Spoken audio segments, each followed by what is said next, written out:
When your own blood decides you're disposable, the wound doesn't heal, it calcifies. My name is Emily Johnson. A decade ago, I liquidated every cent I owned to keep my family's company alive. Less than 24 hours later, they cut my name out of the ownership records, like I'd never existed. I watched my father sign off on the final paperwork, while my mother looked on with a polite, triumphant smile. My brother kept scrolling his phone, too indifferent to even pretend to care. That was the day I stopped confusing last names with loyalty. And 10 years later, as I walked into the courtroom, they were smiling again. They thought the outcome was already in their favor. They had absolutely no idea what I had brought with me. Denver District Court felt colder inside than the winter outside. The fluorescence bounced off the white marble and the polished leather of expensive footwear. Every step echoed, a drum roll before a reckoning. My mother sat in the front row, legs crossed, pearls gleaming beneath the lights. The same rich woman composure she weaponized my entire childhood. To strangers she read as generous elegance. I knew better. It was domination disguised as charm. Photographers clicked relentlessly, waiting to capture the fallen daughter, headline they'd already drafted. My father stared straight ahead, the same dead-still expression he used to use to make me shrink as a child. He didn't look at me. He never did. David, my brother, barely lifted his eyes from his screen. But for the first time, none of that mattered. I wasn't the defendant. They were. The clerk read out our case number, our family name, like a verdict already turning in the air. My pulse synced with the judge's gavel as it struck the wood. Miss Johnson, are you prepared to proceed? I lifted my chin. Yes, Your Honor. I've been prepared for 10 years. Back in 2010, when the Silver Pines development imploded, investors fled, and bankruptcy was whispering through the conference room hallways, I did the only thing I could. I sold the small tech startup I had built from scratch and wired $400,000 directly into the company accounts to stop foreclosure. For nearly 3 months, I lived in that office, eating takeout, chasing down cash flow, repairing vendor relationships, breathing life back into a corpse everyone else gave up on. When the crisis finally stabilized, I thought they would value what I had done. Instead, they arranged a celebration dinner under candlelight at Flagstone and surgically cut me out. My father delivered his dismissal like a compliment. My mother draped condescension in soft phrases about rest and balance. I left the restaurant in falling snow, clutching one tiny object they'd forgotten about. The USB backup of everything I'd done. I told myself I'd move on. I didn't. That tiny flash drive sat in the pocket of my coat like a heartbeat I couldn't silence. 4 years later, in a one-bedroom apartment in Boulder with autumn leaves collecting on the balcony, a box arrived, no return address. Inside, a letter in my grandfather's handwriting, and a compact external drive. The message said his original will name me as successor, and the attorney who handled his estate had been forced to alter documents. He left proof and instructions to guard it. The drive contained ledgers, documents, the Everline Project, my grandfather's affordable housing initiative he had intended for me to lead, and an audio recording from that same lawyer. His voice warned that truth had already cost people their safety. When I tried to call him, I saw the news. Walter Grant, found dead in his home. Reported cause, sudden stroke. The timing was too convenient. I locked the letter in my safe and stared at the Rockies. If the empire my parents worshipped was built on fraud, then destroying it had to start with me. Denver, early 2019. Dry wind. Snow clinging to roofs like ash that forgot how to fall.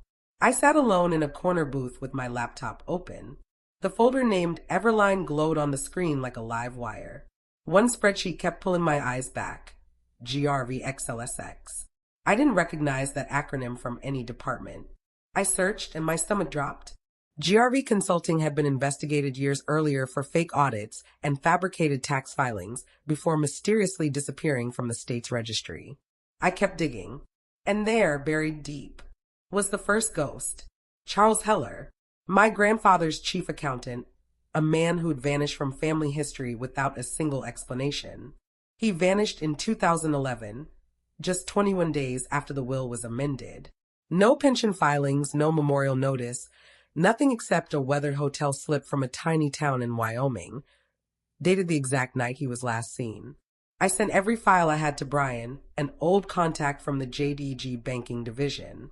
48 hours later, an encrypted message hit my inbox. Emily, transfers from JDG between 2011 to 2013 were routed through a shield company named E-Consulting. The totals line up perfectly. So does the authorization stamp. It's your father's. The sentence felt like ice going straight into bone. Grant's warning rang in my skull. Truth has already erased people. That evening, a black sedan sat, motor running, across the street.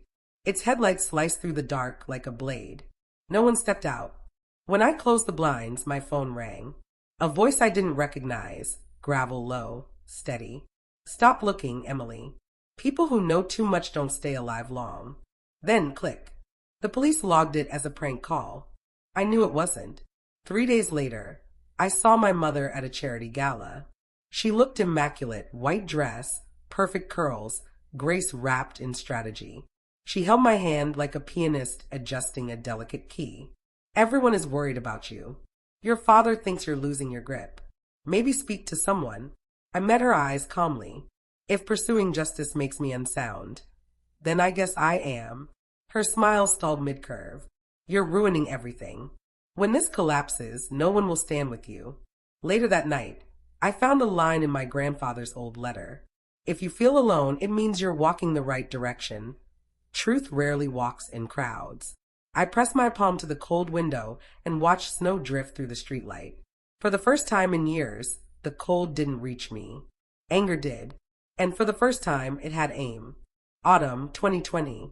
My mother called, voice strangely gentle. Your father wants to speak.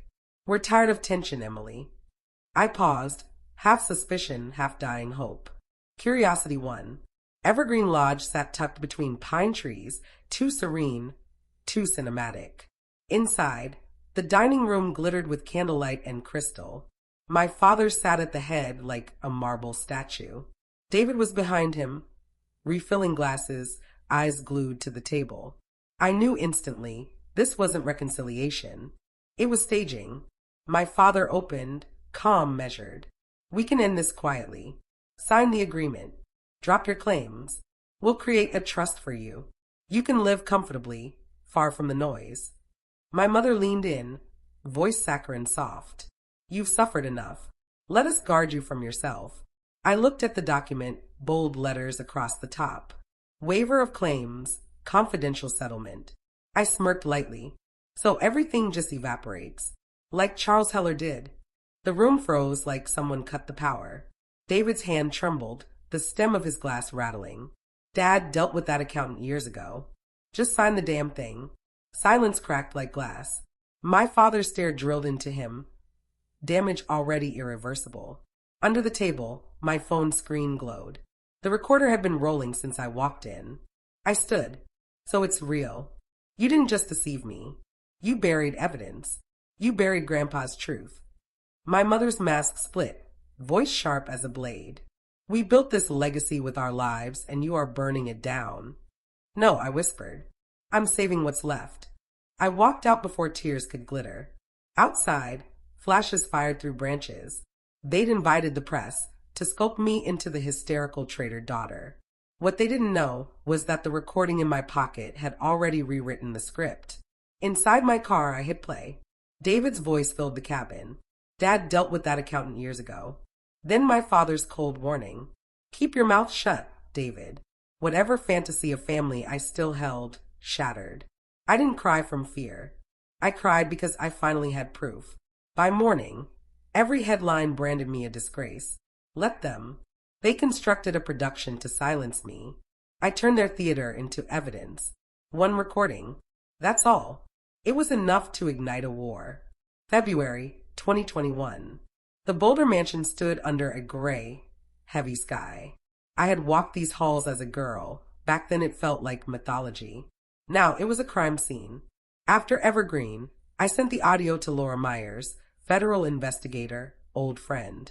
She called within hours. This isn't inheritance fraud anymore. This is federal. Days later, we stepped into my grandfather's abandoned estate under an official warrant. Dust, pine, and quiet judgment filled the air. Every photograph felt like it was watching. And then I saw it. The Rocky Mountain print above his desk hung slightly crooked, as if someone had carefully cleaned the frame and put it back in a rush.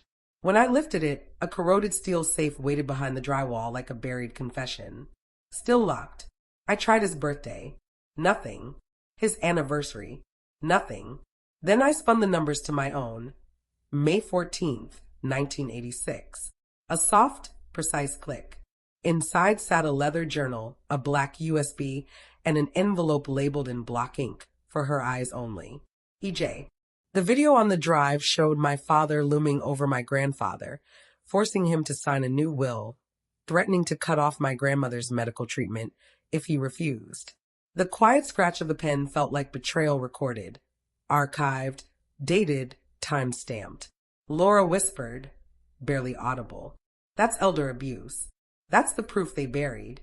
2 months later, my apartment looked like a war zone. Curtains ripped, screens shattered, every file rifled through. On the kitchen table, 4 words in thick black marker. Legacy is loyalty. They didn't take cash, only my backup drive. That same night, Laura got suspended. Someone powerful had rerouted the entire case into the dark. So I handed my last physical copies to Thomas Quinn, the only reporter I trusted. He swore if anything touched me, the truth would go public. At sunrise, snow sifted over the streets as I read a message on my phone. "Tell the reporter to walk away, or you join the accountant." I didn't waver.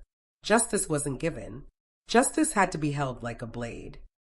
May 2022, Federal Court, Denver. Every seat full. Cameras shoulder to shoulder. The Johnson name now a headline, a scandal printed like wildfire. They say justice measures truth. To me, it always felt like surgery. It hurts before it heals. My father sat beside his attorney, Carl Benson, pale, still pretending control. My mother's pearls gleamed like winter frost. David stared at the floor like a man rehearsing invisibility. Across the aisle, Laura, reinstated, composed, unbroken. In front of me, the evidence stack, the real will, my grandfather's journal, the USB video, the Evergreen Lodge recording. When the judge entered, silence fell like a dropped curtain. The defense launched first. They labeled me unstable, obsessed, a manipulator who forged everything for attention. I didn't react. I waited. Laura pressed play. The room held its breath. The video unspooled, my grandfather's frail voice, my father's threat, my grandmother's name used like blackmail currency, the pen dragging across paper. Silence. Then, a glass shattered. My mother's hand trembled. David went still. The defense shrieked tampering, but Laura slid forward the forensics report, unaltered, untouched. Then came the audio, my father discussing what he handled with the accountant years ago. David's voice, unmistakable. The judge faced me. "Ms. Johnson, do you wish to address the defendants?" I rose, my voice steady. I told him I wasn't there to destroy them, only to restore what my grandfather built from integrity. He believed I was worthy of our name. Today, I proved he was right. 2 weeks later, verdict day. Outside, camera crews clogged the courthouse steps. Every Denver screen flashed one line. Verdict day, the Johnson Empire on trial. Inside, stillness. Judge McKay stepped in, adjusted his glasses, and delivered the ruling. Richard Johnson, Caroline Johnson, David Johnson, guilty of document forgery, elder coercion, obstruction of justice. My mother gasped, then buried her face. My father leaned back like air had abandoned him. David didn't move again. Then the second blow. All shares of Johnson Development Group transferred to the plaintiff, Emily Johnson, per the original will. The gallery erupted, murmurs crashing like surf. For the first time in years, breathing didn't hurt. Justice wasn't sweet. It was oxygen. By nightfall, Colorado knew everything. Reporters unearthed years of fraud inside JDG. Investors fled. The empire imploded in days. My mother was cut from every board she used as a facade. My father placed under supervised medical care. David barred from executive work for 10 years. The world that once silenced me went silent itself. While packing the old office, I found one last envelope wedged deep in my grandfather's desk, yellow with age. His handwriting, for my granddaughter when truth returns. Emily, it said, you may lose every material thing in the process of telling the truth, but in doing so you reclaim yourself. The dynasty was never built on successors. It should have been built on bravery. Tears blurred the page as I reached the end. For the first time since this war began, I felt forgiveness, not for my family but for me. I carried my grandfather's belief farther than he ever lived to. At the close of the ruling, Judge McKay read a line from that note into the official record. Integrity survives where inheritance collapses. And for that moment, the whole room stood, not because of wealth, but because of principle. Spring 2024 lit Denver in a brightness that felt like a brand new world. The air felt warm, like something rebuilt instead of rescued. I stood inside another courthouse. Different architecture, new faces, but the same steady current of justice humming beneath my feet. I wasn't the CEO anymore. I didn't want that back. I had created something gentler, stronger. The Integrity Trust Fund, a foundation for victims of financial schemes and for women whose names had been erased from their own legacies. Every file that crossed my desk carried a trace of who I used to be, a reminder that once you voice the truth, it does not die. The courtroom slowly filled, a quiet tension of whispers and anticipation. A young woman took the witness chair, hands trembling like I once had. Her shame wasn't hers, but she carried it like a weight. She stumbled, so I walked closer, placed my palm on her shoulder, and murmured softly so only she could hear. They will try to shut you down. Don't allow it. Truth is the only currency they can't purchase. She inhaled, steadied herself, nodded, and looked forward. When the judge walked in, I didn't feel afraid. I felt ready. No one looked at me with suspicion anymore, only with belief that justice could be shaped by imperfect people. Before testimony started, I stepped into the hallway where the sun poured through the tall glass. On the chalkboard outside the intern office, I wrote 3 words, the ones that carried me through the wreckage. Legacy is integrity. Chalk dust clung softly to my fingertips. I set my grandfather's pocket watch on the table, its hands still frozen at the hour our verdict had been read a year before. It didn't feel like a relic. It felt like a vow fulfilled. People mocked me when I entered the first court years ago, but they didn't laugh when I walked back out. Sunlight streaked across the floor, catching in the fine scratches of the old wooden benches. I exhaled, peaceful still. I was no longer the discarded daughter of a collapsing kingdom. I was the correction, evidence that truth lasts longer than bloodlines. And this time, I wasn't merely trying to defend justice. I was shaping it.